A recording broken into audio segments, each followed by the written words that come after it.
किसी गांव में एक पाखंडी साधु के वेश में रहता था। वह लोगों को भविष्य की उल्टी सीधी बातें बताकर ठगता रहता था। अरे वाह दीनू वाह, तुम्हारे जैसे किस्मत तो लाखों में सिर्फ एक को ही मिलती है। तुम ज्यादा चिंता मत करो, जल्दी ही तुम्हारे हाथों कोई गुप्त धन लगने वाला है। क्या गुप्त धन? लेकिन ज्योतिषी जी, क्या आप मुझे बता सकते हैं वह गुप्त धन मुझे कहाँ मिलेगा? ये तो मैं नहीं बता सकता। यदि मैंने तुम्हें उसका पता बताया तो वो धन तुम्हें कभी नहीं मिलेगा। अरे ज्योतिषी जी, क्या आप दीनू की ही किस्मत देखते रहेंगे? कुछ हमारे बारे में भी तो बताइए, आखिर हमारे भाग्य में क्या लिखा है? हाँ हाँ देखता हूँ भाई, जरा ठहरो। अरे दीनू, तुम जल्दी से दक्षिणा दो और जाओ अपने गुप्त धन की तलाश करो। हाँ हाँ हाँ हाँ, ये लीजिए ज्योतिषी जी। इस प्रकार वह ब्राह्मण एक एक करके सभी को ठगता है।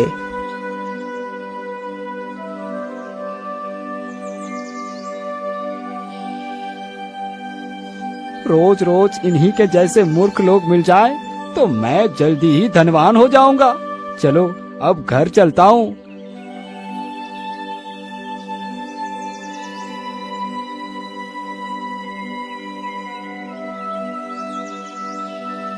अरे बाबा जी, जरा इधर आइए। बोलो पुत्र, क्या बात है? तुमने मुझे क्यों बुलाया है? तुम्हें क्या पूछना है? बाबा जी, मैं बहुत परेशान हूँ। मैं 3 वर्षों से अपने लिए सुंदर पत्नी की तलाश कर रहा हूँ, परंतु मुझे अभी तक कोई नहीं मिली। मैं जहाँ भी जाता हूँ वहाँ सब मुझे मना कर देते हैं। आप मेरा हाथ देखकर बताइए कि मेरे भाग्य में कोई स्त्री है भी या नहीं। अरे पुत्र, तुम चिंता मत करो, मुझे अपना हाथ दिखाओ। फिर वह व्यक्ति उसे अपना हाथ दिखाता है। पुत्र, तुम्हारे भाग्य में तो बहुत ही सुंदर स्त्री है। क्या आप सत्य कह रहे हैं बाबा जी? सच में मेरे भाग्य में बहुत सुंदर पत्नी है? हाँ पुत्र, मैं एकदम सत्य कह रहा हूँ। तुम्हारे हाथ की रेखा यही बता रही है। बाबा की झूठी बातों पर वह विश्वास कर लेता है और उसे खुश होकर काफी धन दे देता है। वह साधु दिन भर ऐसा ही करता है। वह लोगों को बेवकूफ बनाकर काफी सारा धन इकट्ठा करता है।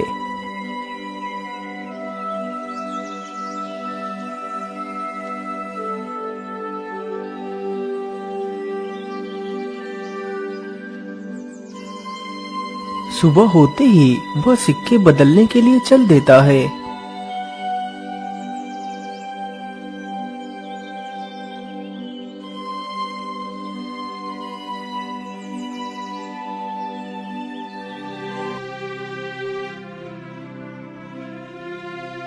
वह दूसरे शहर जाकर उन सिक्कों को चांदी के सिक्कों में बदलवा लेता है। 1 2 3 4 5 6 7 8 9। अरे, ये सिक्कों की आवाज तो बाबा की झोपड़ी से आ रही है।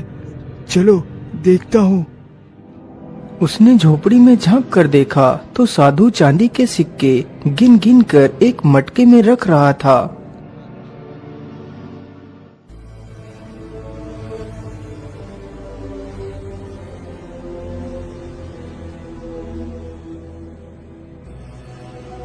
अरे, इन बाबा के पास इतने सारे चांदी के सिक्के कहाँ से आए?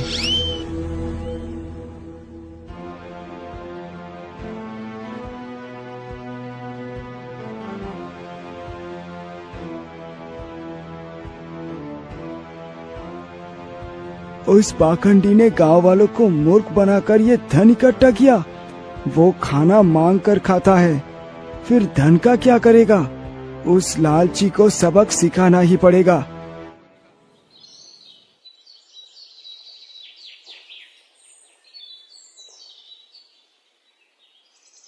अगले दिन वह सुबह ही उस साधु की कुटिया पर गया। अरे बाबा जी, बाहर आइए। अरे बाबा जी, बाहर आइए। बोलो छज्जू, क्या बात है?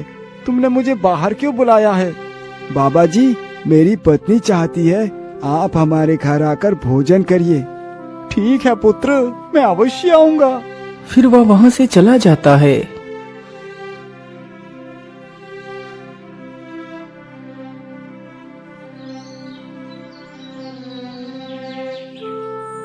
दोपहर हुई तो साधु अपना कमंडल लेकर छज्जू के घर की ओर चल दिया।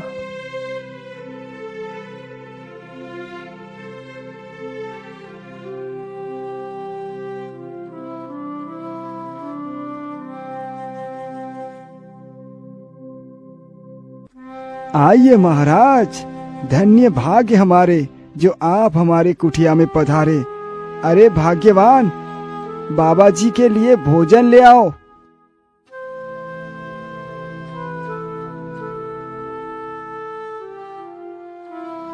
साधु ने भोजन करना शुरू कर दिया। थोड़ी ही देर में वह सारा भोजन खा गया।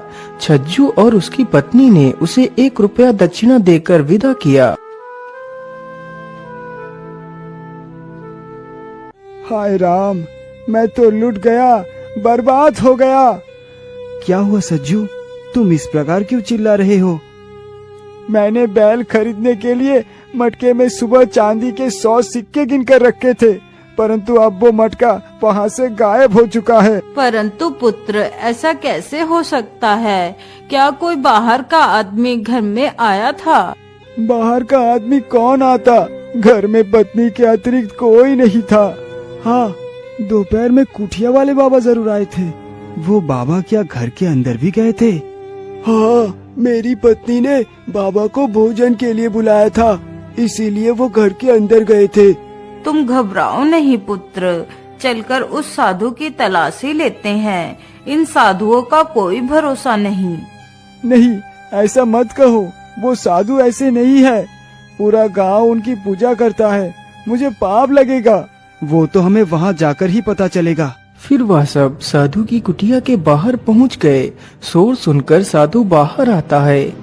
अरे क्या बात है, तुम लोग यहाँ क्यों इकट्ठे हुए हो? 2-3 आदमी कुटिया में घुस गए और साधु का सारा सामान उलट पलट डाला। तभी एक की नजर कोने में रखे मटके पर पड़ी। उसने उसके अंदर देखा तो उसमें चांदी के सिक्के थे। फिर वह उसे बाहर लेकर जाता है। अरे मिल गए, मेरे रुपये मिल गए, भगवान ने मेरी सुन ली। अब मैं बैल खरीद पाऊंगा। अरे ये छज्जू मेरे सिक्के को अपना क्यों बता रहा है? परंतु अगर मैं ये बात बताऊंगा कि ये मेरे सिक्के हैं, तो ये सब लोग मुझसे प्रश्न करेंगे कि ये सिक्के मैं कहाँ से लाया हूँ। इस समय चुप रहना ही उचित है। भैया, इस साधु को मैंने आज खाना खिलाया, दक्षिणा दी, लेकिन मुझे क्या मालूम था ये चोर है। मैंने 100 चांदी के रुपये जमा कर रखे थे। ये रुपये मेरे ही है। यकीन न हो तो गिन कर देख लो। ठीक है, मैं गिनता हूँ सभी सिक्कों को। 1, 2, 3, 4, 5, 6, 7, 8, 97, 98, 99 और ये 100। अरे सचमुच ये तो पूरे 100 सिक्के हैं। चलो चुपचाप यहाँ से निकल लेता हूँ, नहीं तो ये भीड़ मेरा कचुम्बर बना देगी। अरे रुकिए बाबा जी, अब कहाँ जा रहे हो? थोड़ा प्रसाद लेते जाइए। फिर सोमू ने उसके 5 डंडे लगाए। अरे अरे, मुझे छोड़ दो, मैं आज के बाद किसी को भी मूर्ख नहीं बनाऊंगा। कृपा कर मुझे छोड़ दो। वह बेचारा अपना कमंडल लिए बिना ही वहाँ से भाग गया। भैया, वो साधु लालची वो ढोंगी था। उसे यहाँ से भगाने के लिए मुझे ये चाल चलनी पड़ी। ये रुपए साधु के ही है, लेकिन ये उसकी मेहनत की कमाई नहीं है। उसने ये रकम हम सब लोगों को बहका कर इकट्ठी की है। मैं ठहरा गरीब आदमी, मेरे पास चांदी के पैसे कहाँ से आएंगे? पुत्र, यदि आज तुम इस ढोंगी का पर्दाफाश नहीं करते तो ये ऐसे ही हमें ठगता रहता। आज तुमने हम लोगों की आंखें खोल दी। इन जैसे पाखंडियों की वजह से ही संपूर्ण साधु समाज बदनाम होता है। मैं चाहता हूँ कि ये चांदी के सिक्के हमें हमारे गांव के मुखिया को दे देने चाहिए। वो इन सिक्कों का हमारे गांव की भलाई के कार्य में इस्तेमाल करेंगे। अरे वाह छज्जू वाह, तुमने अपनी सूझबूझ से उस ढोंगी को अच्छा सबक सिखाया। मैं तुमसे बहुत प्रसन्न हुआ। मैं तुम्हें इसमें से कुछ सिक्के उपहार में देना चाहता हूँ।